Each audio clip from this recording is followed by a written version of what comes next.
Hi guys, my name is Chandrasekhar Barola and these are information system audit modules. मेरा number है 9899123008. In case of any feedback or contact, you can contact me in this particular number. तो हम पढ़ रहे थे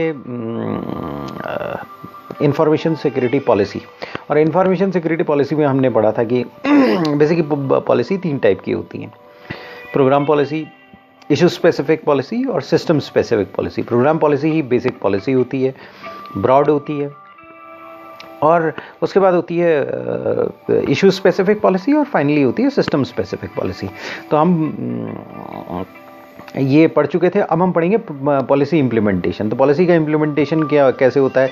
policy का implementation की भी एक प्रोसेस होती है। पॉलिसी केवल अपर मैनेजमेंट ने बोल दिया कि ये पॉलिसी हो गई तो एक वन टाइम स्टेटमेंट बना दिया या एक डायरेक्टिव दे दिया हाई एक्सपेक्टेशन के कि भाई ये रेडिली एक्सेप्ट होगी और इस पर एक्ट किया जाएगा, ये नहीं होता है। क्योंकि पॉलिसी आती है तो बहुत सारा रेजिस्टेंस होता है। एक ऑर्गेनाइजेशन में रेजिस्टेंस फॉर चेंज होता है, और अगर प्रोफेशनल ऑर्गेनाइजेशन है तो उसमें ट्रेनिंग सेशंस का एक्सपेक्टेशन होता है कि कई ट्रेनिंग सेशन, फीडबैक सेशंस होंगे, और जिससे कि उसके बाद ये पॉलिसी एक्सेप्ट की जाएगी। तो ये पॉलिसी रेडिली एक्सेप्ट नहीं होती है, हो ही नहीं सकती, क्योंकि हमारा एक्सपीरियंस है कोई भी चेंज करने के लिए ह्यूमन बीइंग इतनी आसानी से तैयार नहीं होता है।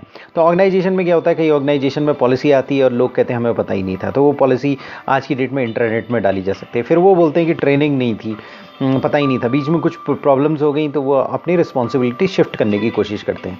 तो अगर एक पॉलिसी को हमने फॉर्मुलेट किया है, ड्राफ्ट किया है, तो उसकी एक पर्टिकुलर प्रोसेस होती है, और इसी तरीके से इम्प्लीमेंटेशन की भी एक प्रोसेस होती है। तो यानी कि पॉलिसी फॉर्मुलेशन, पॉलिसी ड्राफ्टिंग की एक प्रोसेस होती है, और उस पॉलिसी की इम्प्लीमेंटेशन की भी एक प्रोसेस होती है, और फिर उसके बाद ही फॉर्मल जो पॉलिसी फॉर्मली हमने इशू की है उसका इम्प्लीमेंटेशन पूरा होता है।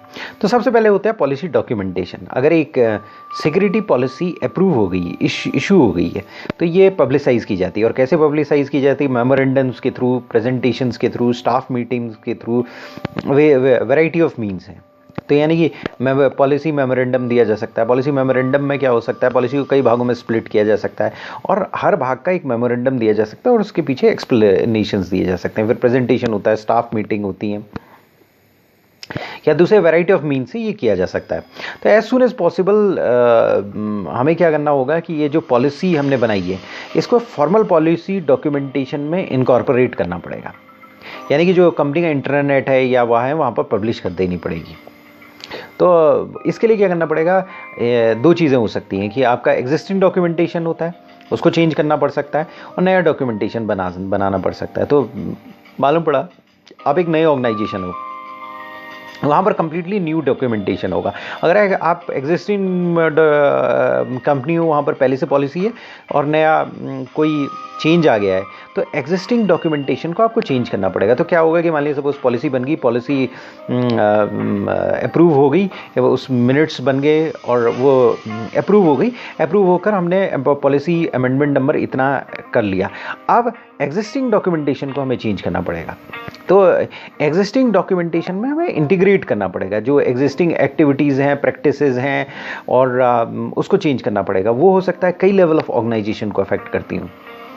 तो उन सारी चीज़ में हमें एक अवेयरनेस तो लानी ही होगी, लेकिन उससे पहले क्या होगा कि एक फॉर्मल पॉलिसी डॉक्यूमेंटेशन जो एग्जिस्टिंग डॉक्यूमेंटेशन है उसमें चेंज करके सामने रखना होगा।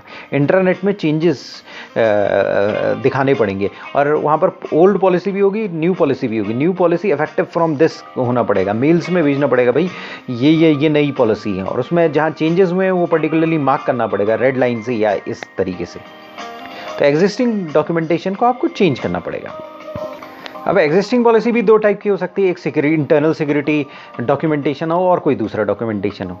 तो दोनों जगह इफेक्ट आ सकता है। जैसे फॉर एग्जांपल आप आईटी इक्विपमेंट परचेज कर रहे हैं या अपग्रेड्स हैं, तो इसके रिगार्डिंग एक पॉलिसी आपने बना रखी है और ये अप्रूव हो रही है, इसका कोई डॉक्यूमेंटेशन हो चुका है, और उस डॉक्यूमेंटेशन में कोई क्राइटेरिया है, कॉस्ट, प्रोडक्टिविटी, मेंटेनेबिलिटी का क्राइटेरिया है। तो इसमें क्या है, सिक्योरिटी कंसिडरेशन भी इंट्रोड्यूस करने पड़ेंगे। तो यानी कि आपको IT security policy existing document he change नहीं करना पड़ेगा, दूसरे डॉक्यूमेंट्स भी चेंज करने पड़ेंगे। यानी अगर आईटी इक्विपमेंट परचेज कर रहे हैं और उसमें सिक्योरिटी अपग्रेड करना है तो वो भी करना पड़ सकता है। अगर मान लिया सपोज कोई प्रीवियसली डॉक्यूमेंटेड पॉलिसी है, इंटरनल ऑडिट सिस्टम की है, या फिर कोई एक सिस्टम डेवलप हो रहा है, मालूम पड़ा अगर आपका कंपनी है वो एक सिस्टम कोई डेवलप करती है, तो उस सिस्टम को डेवलप करने में कई फेजेस होती हैं। आगे पढ़ेंगे, SDLC होता है, सिस्टम डेवलपमेंट लाइफ साइकिल होता है, और उस लाइफ साइकिल में कई फेजेस होते हैं। तो अगर आप उस सिस्टम डेवलपमेंट लाइफ साइकिल को इम्प्लीमेंट कर रहे हैं और तो उसमें क्या होगा कि ये सिक्योरिटी कंसर्न्स भी आने होंगे। अगर उसका एक डॉक्यूमेंटेशन होगा तो इस सिक्योरिटी पॉलिसी कहाँ अफेक्ट करती है वहाँ पर उन्हें चेंज करना पड़ेगा। तो यानी कि ओल्ड डॉक्यूमेंटेशन में मैसिव चेंजेस होंगे। या कहाँ पर चेंजेस होंगे? न केवल आईटी पॉलिसी में चेंजेस होंगे, जो आईटी पॉलिसी है, आईटी सिक्योरिटी पॉलिसी है उसमें, बल्कि रिलेटेड डॉक्यूमेंट्स में भी चेंजेस होंगे। जो कोई भी पॉलिसी एग्जिस्टिंग, भले परचेज पॉलिसी हो, भले कोई और पॉलिसी हो, वो चेंज होंगे। जैसे फॉर एग्जांपल एक छोटी सी चीज़ है, अगर मान लिया सपोज हम हमारा क्लाइंट है, हम आउटसोर्सिंग कंपनी है और हमारा एक क्लाइंट है और हमें क्लाइंट कहता है कि भाई हमें एडिशनल सिक्योरिटी चाहिए सर्वर्स में, और हम उसकी कॉस्ट देने के लिए आपको तैयार हैं, आप एक एक्स्ट्रा गार्ड रखिएगा, तो वो उसके और ये प्रोसीजर्स एडिशनल कीजिएगा अपने मेन गेट में, तो वो हर जगह इफेक्ट कर जाएगा। अगर पहले क्या होता था, आप फ्रीली आ जाते थे मेन गेट से, लेकिन अब आपको एक गेट कीपर रखना है और वो गेट कीपर ये इंश्योर करेगा कि कोई, और बायोमेट्रिक, सपोज आपने एक बायोमेट्रिक डिवाइस ऐड लगा लिया कि बायोमेट्रिक आई स्कैन्स लगा दिए। पहले क्या थे कि केवल एक्सेस कार्ड सिस्टम था, तो अब उसका इफेक्ट कहीं ज़्यादा होगा। मान लीजिए सपोज उन्होंने कहा फ्रिस्किंग होगी, तो उसमें आपने कैटेगराइज किया कि भाई जो इंपॉर्टेंट हायर मैनेजमेंट के बंदे हैं उनकी फ्रिस्किंग नहीं होगी, बाकी सारे एम्प्लॉयज़ की फ्रिस्किंग होगी। तो वो एक चीज़ सारी पॉलिसी में इफेक्ट ला देगा, चेंजेस ला देगा, और जगह चेंजेस आ जाएंगे। और कई जगह चेंजेस आने की वजह से रोल्स में चेंजेस आएंगे, रिस्पॉन्सिबिलिटीज़ में उनकी चेंजेस आ जाएंगे, तो उनकी डॉक्यूमेंटेशन चेंज होगी, कई लेवल पर डॉक्यूमेंटेशन चेंज हो जाएगा, कई पॉलिसी अपग्रेड्स हो जाएंगी। तो ये एग्जिस्टिंग डॉक्यूमेंट में फ़र्क पड़ेगा और किसी भी एग्जिस्टिंग डॉक्यूमेंट में फ़र्क पड़ सकता है। अगर security perspective, security policy decide कर दी गई है। एडिशनली ये भी हो सकता है कि नए डॉक्यूमेंटेशन की रिक्वायरमेंट हो। अब नई डॉक्यूमेंटेशन की रिक्वायरमेंट कहाँ हो सकती है? नई यूनिट हो, पूरी तरीके से नई डॉक्यूमेंटेशन, नई कंपनी हो तो नई डॉक्यूमेंटेशन की रिक्वायरमेंट हो सकती है। लेकिन अगर ओल्ड कंपनी हो तो भी नई डॉक्यूमेंटेशन की रिक्वायरमेंट हो सकती है। तो एडिशनली ये हो सकता है कि नए डॉक्यूमेंट्स की ज़रूरत हो सकती है। अब उसमें क्या होता है, गाइडलाइंस, स्टैंडर्ड और प्रोसीजर्स भी हो सकते हैं। पॉलिसी चेंज हो सकती है, गाइडलाइंस चेंज हो सकते हैं, स्टैंडर्ड्स चेंज हो सकते हैं, प्रोसीजर्स चेंज हो सकते हैं। और ये अगर लार्ज ऑर्गेनाइजेशन है तो उसमें ज़्यादा पॉसिबल होता है। तो इसमें क्या होता है कि डिफरेंट एक्टिविटीज़ होती हैं और डिफरेंट लेवल ऑफ मैनेजमेंट में एक्टिविटीज़ होती हैं। तो इसमें क्या होता है कि बहुत सारे फंक्शनल एलिमेंट्स आ जाते हैं और ये वाइड डिफरिंग आईटी सिस्टम्स होते हैं और इन सबको एकोमोडेट करना पड़ता है। कहने का मतलब ये है कि एक कंपनी है, अगर मान लिया सपोज आप छोटी कंपनी लें, सॉफ्टवेयर डेवलपिंग कंपनी लें, तो उसमें एक छोटी सी टीम होती है। लेकिन अगर आप विप्रो जैसी कंपनी लें तो उसमें मल्टीपल टीम्स होती हैं, ऑर्गेनाइजेशन वाइड टीम्स होती हैं जो hundreds thousands of software developers काम कर रहे होते हैं। और उसमें आईटी सिस्टम्स भी वेरीड होते हैं, अलग अलग क्लाइंट्स होते हैं, हाईली स्पेशलाइज्ड क्लाइंट्स होते हैं। कई लोग बिग डेटा में काम कर रहे होते हैं, कई लोग आर्टिफिशियल इंटेलिजेंस में काम कर लेते हैं, कई लोग सॉफ्टवेयर बनाने में काम कर रहे होते हैं, कई लोग फॉन्ट प्रिपरेशन में काम कर रहे होते हैं। इस तरह से 50 चीज़ में वहाँ पर काम चल रहा होता है। तो अगर मान लिया सपोज एक कंपनी है, CMM लेवल 4 कंपनी है, तो या CMM लेवल 5 कंपनी है। CMM जो ये लेवल्स होते हैं ये डिटरमाइन करते हैं कि कंपनी कितनी रॉबस्ट है। ये आगे हम पढ़ेंगे इनके बारे में, ये स्टैंडर्ड्स होते हैं। तो अगर उन स्टैंडर्ड्स में कोई चेंज आ गया या उसकी वजह से हमने कोई पॉलिसी चेंज करनी हुई, तो वो पॉलिसी चेंज हर जगह इफेक्ट आएगा। और हर जगह इफेक्ट आएगा तो हर डॉक्यूमेंटेशन, हर जगह SOPs होंगी, हर डिपार्टमेंट के अंदर स्टैंडर्ड ऑपरेटिंग प्रोसीजर्स होते हैं, वहाँ पर उनको उन स्टैंडर्ड ऑपरेटिंग प्रोसीजर्स को फॉलो करना पड़ता है। तो एक बड़े ऑर्गेनाइजेशन में वाइड डिफरिंग आईटी सिस्टम्स को एकोमोडेट करना पड़ता है। तो इसमें जो प्रैक्टिकली पॉसिबल ये होता है, डेलीगेशन प्रैक्टिकली पॉसिबल होता है कि भाई अपनी जो इम्प्लीमेंटेशन जो यूनिक नीड्स है उसके अनुसार अपना इम्प्लीमेंटेशन कर लो, क्योंकि पॉलिसी में सारी चीज़ें नहीं आएंगी। जब नीचे जाएगी तो वहाँ पर यूनिक प्रॉब्लम्स होती हैं और एवर चेंजिंग प्रॉब्लम्स होती हैं। क्लाइंट एवर चेंजिंग है और टॉप मैनेजमेंट के 10 आदमी बैठे, उनको सारी चीज़ें पता नहीं होती हैं। तो यहाँ पर डेवलपमेंट्स जो डेवलप होते हैं, अगर उसमें डिटेल प्रोसीजर प्रैक्टिसेस वगैरह हैं तो उसमें स्पेसिफिक काइंड ऑफ एक्टिविटीज़ जो अफेक्ट हो रही हैं उनमें चेंजेस आएगा, उन फंक्शनल एलिमेंट में ही चेंजेस आएगा, बाकी उनमें चेंज नहीं आएगा जी। यानी कि अगर मान लिया सपोज कोई स्टैंडर्ड्स है, गाइडलाइंस है, प्रोसीजर्स है और वो किसी प्रोसेस के स्पेसिफिक है, तो उसमें क्या होगा, मान लीजिए सपोज एक प्रोसेस चल रही है और वो किसी क्लाइंट के लिए काम कर रही है और वो बिग डेटा में कर रही है, आर्टिफिशियल इंटेलिजेंस के कोई चीज़ में काम कर रही है, उसमें रिसर्च कर रही है, डेटा माइनिंग में कर रही है, डेटा को माइन कर रही है और उसका सॉफ्टवेयर बन रहा है। तो वहाँ पर उस टीम के साथ अगर कोई चेंजेस आने हैं, सिक्योरिटी पॉलिसी में कोई चेंजेस आ गए और उसकी वजह से चेंजेस आने हैं, तो उनकी स्टैंडर्ड ऑपरेटिंग प्रोसेसेस होंगी, उसमें कोई चेंज लाना पड़ सकता है और उसमें चेंज लाना पड़ेगा तो वहीं पर हमें चेंज करना पड़ेगा। पॉलिसी लेवल पर चेंज होने से उसमें फ़ायदा नहीं होगा।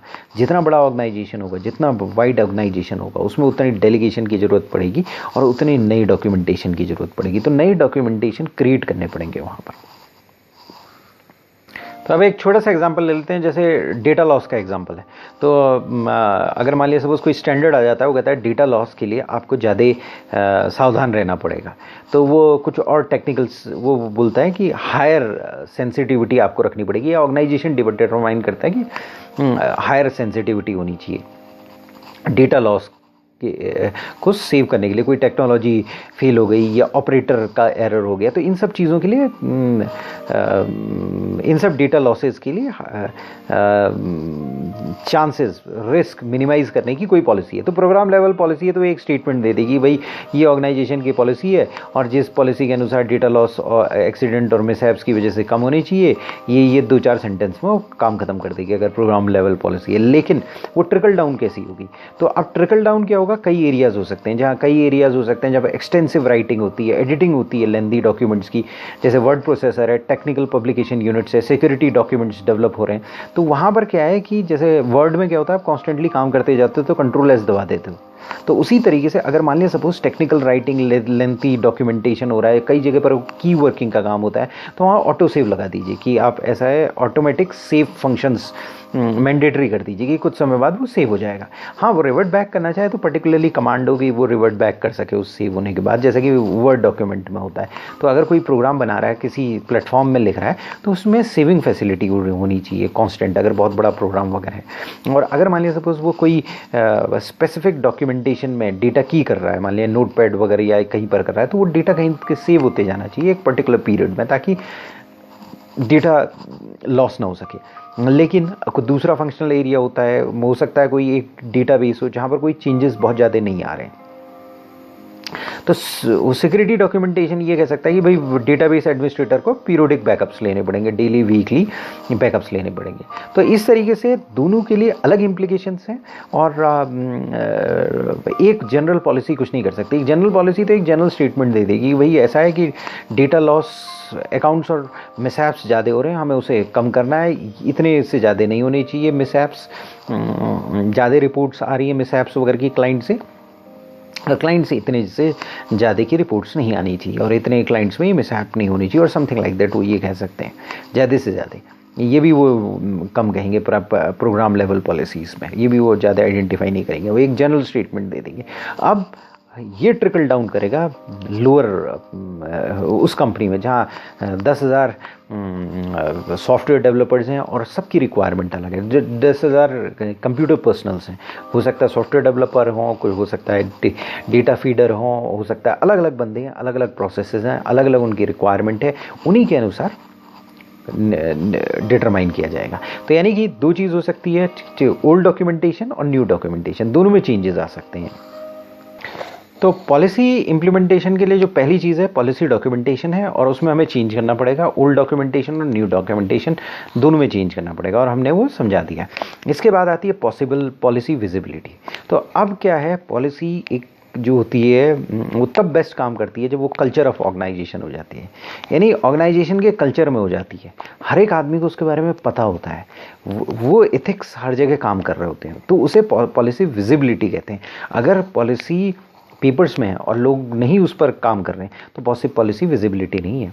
अगर पॉलिसी विजिबल तभी होती है जब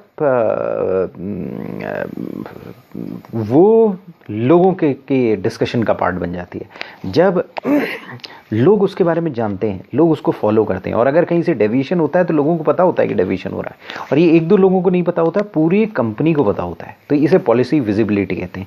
तो पॉलिसी क्या होता है, जनरली एक पब्लिक डॉक्यूमेंट होता है, लेकिन कुछ केसेस को छोड़कर कुछ केसेस में क्या होता है, कुछ पार्ट प्राइवेट रखे जाते हैं। अगर मान लिया सपोज कोई सेंसिटिव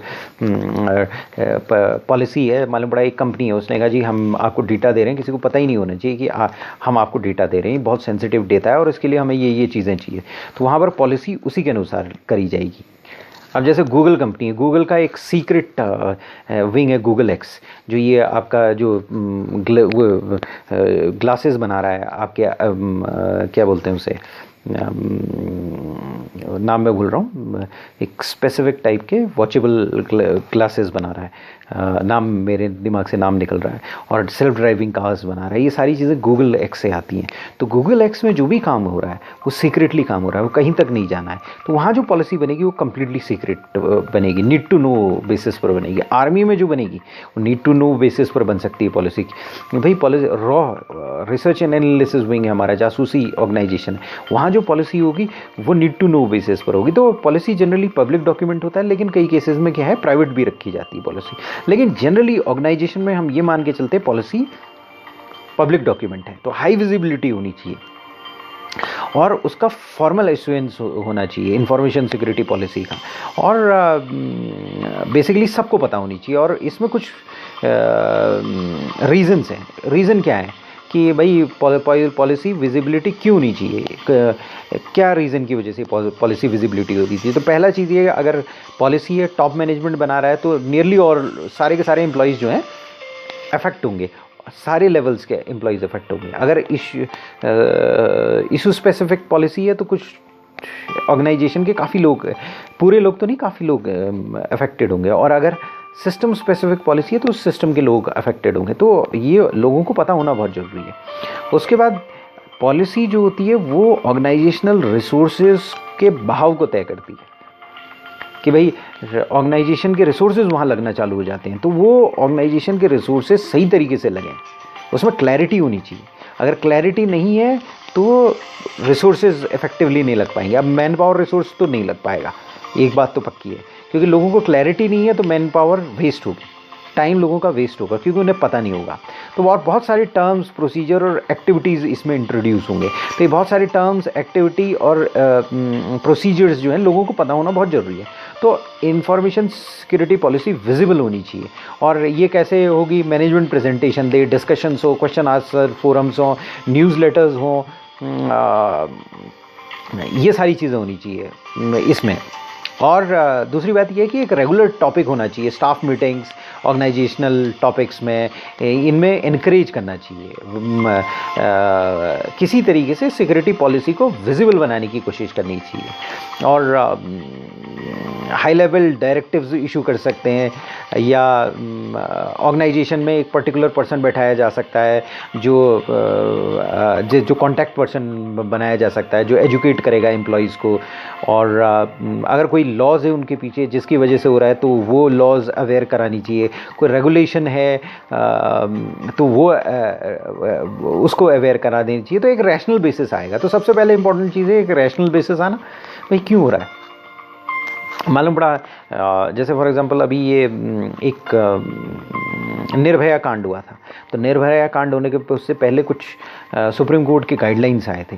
तो उसके बाद हर ऑर्गेनाइजेशन में एक सेक्सुअल हैरेसमेंट कमेटी बनाएगी, तो वुमेन्स के लिए बनाएगी। तो उसमें क्या हुआ कि ऑर्गेनाइजेशन को, लोगों को पता होना चाहिए कि एक पर्टिकुलर कमेटी है ये इंफॉर्मेशन सिक्योरिटी तो अलग चीज़ है। उसी तरीके से ये एक छोटा सा एग्जांपल है जो हटके है, तो वो वहाँ पर एक एग्जांपल होना चाहिए कि भाई ये कमेटी है, तो उसके पीछे रीजन और रैशनल लोगों को पता होना चाहिए। तो रीजन और रैशनल लोगों को पता होगा तो अपने आप ऑटोमेटिकली विजिबिलिटी आ जाएगी। तो विजिबिलिटी आनी बहुत ज़रूरी है। विजिबिलिटी इंफॉर्मेशन सिक्योरिटी पॉलिसी के ऑल एप्लीकेबल डॉक्यूमेंटेशन में होनी चाहिए। और जितनी इंटीग्रल सिक्योरिटी, जितना सिक्योरिटी पॉलिसी को आप डेली लाइफ, डेली रूटीन का पार्ट बनाते जाएंगे, उससे इंटीग्रेट करते जाएंगे, और डेली रूटीन के साथ जितना इंटीग्रेट करेंगे उतना लोग उसे एसिमुलेट करेंगे, एसोसिएट करेंगे, और वो नेचुरल बन जाएगा। मतलब यानी कि लोग उस चीज़ को नॉर्मली करने लगेंगे। अल्टीमेटली पॉलिसी का गोल क्या होता है? पॉलिसी का गोल ये होता है कि भाई एक कॉमन बॉडी ऑफ नॉलेज बने, वैल्यू सिस्टम बने, और अप्रोप्रिएट बिहेवियर्स बने, और यही गोल होता है। और ये गोल कैसे एक्सपेडाइट होगा? ये गोल ऐसे एक्सपेडाइट होगा कि ऑर्गेनाइजेशन का कल्चर बना जाए, लोगों का पार्ट बन जाए। तो और ये कैसे होगा? ये होगा पॉलिसी हाईलाइट करके, पॉलिसी को विजिबल करके। और जितना आप पॉलिसी को विजिबल करेंगे, पहले डॉक्यूमेंटेशन करके फिर विजिबिलिटी करके, दोनों तरीके से पॉलिसी इम्प्लीमेंटेशन होगा। तो ये पॉलिसी को अगर हम इम्प्लीमेंट करेंगे, इसको समराइज़ करते हैं, पॉलिसी इम्प्लीमेंटेशन कैसे होगी? पॉलिसी इम्प्लीमेंटेशन सबसे पहले पॉलिसी बनेगी, जो एक फॉर्मल डॉक्यूमेंट है, उसको अब हमें इम्प्लीमेंटेशन करना है। वो इम्प्लीमेंटेशन ईजिली पॉसिबल नहीं होगा। वही इम्प्लीमेंटेशन ईजिली इसलिए पॉसिबल नहीं होगा क्योंकि रेजिस्टेंस फॉर चेंज होता है, और ऑर्गेनाइजेशन में बहुत वेस्टेड इंटरेस्ट होते हैं। वही नहीं चाहते कि कोई चीज़ चेंज हो, क्योंकि बहुत सी चीज़ें चेंज होती हैं, रूल्स एंड रिस्पॉन्सिबिलिटी चेंज होती हैं, कई चीज़ें चेंज होती हैं, तो लोग चेंज नहीं होना चाहते। तो चूंकि लोग चेंज बिल्कुल नहीं होना चाहेंगे, तो आपको लेकिन उन्हें चेंज करना है किसी भी तरीके से, क्योंकि अगर आप चेंज नहीं होंगे तो आपकी कंपनी ख़त्म हो जाएगी। मालूम पड़ा आपने पॉलिसी सही तरीके से, आप इंफॉर्मेशन सिक्योरिटी कंपनी है, आपने पॉलिसी सही तरीके से नहीं लगाई, कंपनी बैंकरप्ट होगी। कोई वायरस आ गया, कुछ आ गया, आप बैंक्स हैं, कुछ थोड़े से टाइम में बैंक का डेटा लॉस हो गया, अगर डेटा डिस्ट्रॉय हो गया और उसको आप रिट्राइव नहीं कर पा रहे हैं, तो लाखों शेयर होल्डर का अकाउंट्स का डेटा अगर डिस्ट्रॉय होगा, उसे रिट्राइव नहीं कर पा रहे हैं, तो आपका बैंक ख़त्म हो गया कल की डेट में। तो पॉलिसी का इम्प्लीमेंटेशन तो करना ही होगा, और पॉलिसी के इम्प्लीमेंटेशन के लिए पॉलिसी डॉक्यूमेंटेशन सबसे इम्पॉर्टेंट है। डॉक्यूमेंटेशन सीरियसनेस नज़र आएगी कि हाँ ये हायर मैनेजमेंट सीरियस है। तो ओल्ड डॉक्यूमेंटेशन हो सकता है, न्यू डॉक्यूमेंटेशन हो सकता है। ओल्ड डॉक्यूमेंटेशन बाहर आएगा, न्यू डॉक्यूमेंटेशन आएगा। इसके बाद पॉलिसी विजिबिलिटी होती है। पॉलिसी की आपको विजिबल करनी पड़ेगी, और पॉलिसी विजिबल कैसे करनी पड़ेगी? Training session, presentation, discussion, question answer session, इन सब से पॉलिसी को विजिबल करना पड़ेगा। अब ये तो होगी जनरल पॉलिसी इम्प्लीमेंटेशन। अब सिस्टम वो आपकी प्रोग्राम पॉलिसी इम्प्लीमेंटेशन या इशू स्पेसिफिक पॉलिसी इम्प्लीमेंटेशन। अब सिस्टम स्पेसिफिक पॉलिसी का इम्प्लीमेंटेशन थोड़ा डिफरेंट होता है, क्योंकि वो सिस्टम स्पेसिफिक होती है। टेक्नोलॉजी एक मेजर पार्ट प्ले करती है, प्रोसीजरल निटिग्रिटी वहाँ पर मेजर पार्ट प्ले करती है। तो थोड़ा सा सिस्टम स्पेसिफिक पॉलिसी इम्प्लीमेंटेशन थोड़ा सा अलग होता है, और हमारी स्टडी में थोड़ा सा अलग दिया हुआ है। तो हमारा सिस्टम ये कहता है कि हमारा स्टडी ये कहती है कि सिस्टम स्पेसिफिक पॉलिसी का आप इम्प्लीमेंट कर रहे हैं तो वो निटिग्रिटी में जाते जाएगी, और निटिग्रिटी में जाते जाएगी तो वहाँ पर टेक्नोलॉजिकल मीन्स भी आपको मेथड्स यूज़ करनी पड़ेंगी, और नॉन टेक्नोलॉजिकल मेथड्स भी यूज़ करनी पड़ेंगे। टेक्नोलॉजिकल मेथड्स ये है, जैसे फॉर एग्जांपल अगर मान लें सपोज आप कॉन्फिडेंशियल रिपोर्ट निकलती है, आपका फाइनेंस से निकलती है या कोई दूसरे डिपार्टमेंट से होती है, तो आपका प्रिंट आउट केवल पर्टिकुलर प्रिंटर से निकल सकता है, ऐसा होना चाहिए। और अगर पर्टिकुलर प्रिंटर से आपका प्रिंट आउट नहीं निकले तो कहीं और से नहीं निकलना चाहिए। और अगर और दूसरी बात, फिजिकल बैरियर्स भी होने चाहिए कि वहाँ पर उस प्लेस में कोई और लोग नहीं आने चाहिए। Desired security objective meet out होने चाहिए, और डिज़ायर्ड सिक्योरिटी ऑब्जेक्टिव क्या है? फाइनेंस के प्रिंट आउट को कोई और व्यक्ति ना देखे। तो टेक्नोलॉजी इंपॉर्टेंट रोल प्ले करती है सिस्टम की पॉलिसी को इन्फोर्स करने के लिए। तो टेक्नोलॉजिकल मीन्स भी हमें लगाने पड़ेंगे, नॉन टेक्नोलॉजिकल मीन्स भी लगाने पड़ेंगे, अगर हम सिस्टम स्पेसिफिक पॉलिसी इंप्लीमेंटेशन चाहते हैं तो। तो टेक्नोलॉजिकल मीन्स कौन से यूज़ हो सकते हैं? टेक्नोलॉजिकल मीन्स जो हो सकते हैं जैसे लॉजिकल एक्सेस कंट्रोल्स हो सकते हैं, ये लॉजिकल एक्सेस कंट्रोल्स आपको लगाने पड़ेंगे। और दूसरी बात ये है कि ऑटोमेटेड मीन्स हो सकते हैं इन लॉजिकल एक्सेस कंट्रोल्स को इन्फोर्स करने के लिए, सपोर्ट करने के लिए। और ये ऑटोमेटेड कंट्रोल्स कैसे हो सकते हैं? जैसे फॉर एग्जांपल अगर आप ऑफिस के अंदर जा रहे हो तो एक्सेस कार्ड सिस्टम है, वो एक ऑटोमेटेड कंट्रोल है और वहाँ पर एक लॉजिकल एक्सेस कंट्रोल भी वो है। और दूसरा ये हो सकता है कि अगर टेलीफोन आ रहा है तो सर्टेन नंबर से कॉल ब्लॉकिंग होगी। अगर मान लीजिए कोई स्पैम, अगर 5 लोगों ने कह दिया कि स्पैम है, 10 लोगों ने स्पैम है, या कोई पर्टिकुलर टेलीफोन नंबर आप नहीं चाहते हो, या पर्टिकुलर आप लिस्ट कैसे कैटेगराइज करो ये डिपेंडेंट है। आप ये लिस्ट कर सकते हो कि ऑथराइज्ड फ़ोन ही आए, या कुछ नंबर बार लिस्ट क्रिएट कर सकते हो, नंबर बारिंग लिस्ट क्रिएट कर सकते हो। अगर नंबर बारिंग लिस्ट है तो उन नंबर से फ़ोन नहीं आएगा, और अगर ऑथराइजेशन लिस्ट है तो उन्हीं नंबर से, जिन नंबर ऑथराइजेशन लिस्ट में, उससे आपका फ़ोन आएगा। तो कॉल ब्लॉकिंग कर सकते हैं, इसे कॉल ब्लॉकिंग कहते हैं। तो उसके अलावा क्या होता है कि इंट्रूजन डिटेक्शन सॉफ्टवेयर भी हो सकता है कि भाई ऐसा है कि अगर मान लिया सपोज इंट्रूजन हो रहा है तो सिस्टम अलर्ट्स आ जाए सिस्टम एडमिनिस्ट्रेटर के पास। दूसरी बात, सबसे इंपॉर्टेंट चीज़ क्या है कि अगर मान लिया सपोज कई कंपनियों में क्या होता है कि पर्सनल कंप्यूटर्स में क्या होता है कि आप डिस्कलेस बना देते हैं, यानी कि फ्लॉपी डिस्क वाला हिस्सा निकाल देते हैं, पेन ड्राइव्स वाला निकाल लेते हैं ताकि डेटा चोरी ना हो सके। तो ये सारी टेक्नोलॉजी से आप सिस्टम सिक्योरिटी को इन्फोर्स करते हो, लेकिन इसके एडवांटेजेस भी हैं, डिसएडवांटेजेस भी हैं। 100% आप टेक्नोलॉजी का यूज़ नहीं कर सकते क्योंकि मैनेजमेंट कंट्रोल्स बहुत इंपॉर्टेंट है। मैनेजमेंट कंट्रोल्स के साथ साथ कंपनी का इथिक्स भी बहुत इंपॉर्टेंट है। अगर कंपनी का इथिक्स राइट है, कल्चरल एफिनिटी है, कल्चरल नॉलेज है, पॉलिसी लोगों को पता है, पॉलिसी पार्ट ऑफ हैबिट बन चुकी है,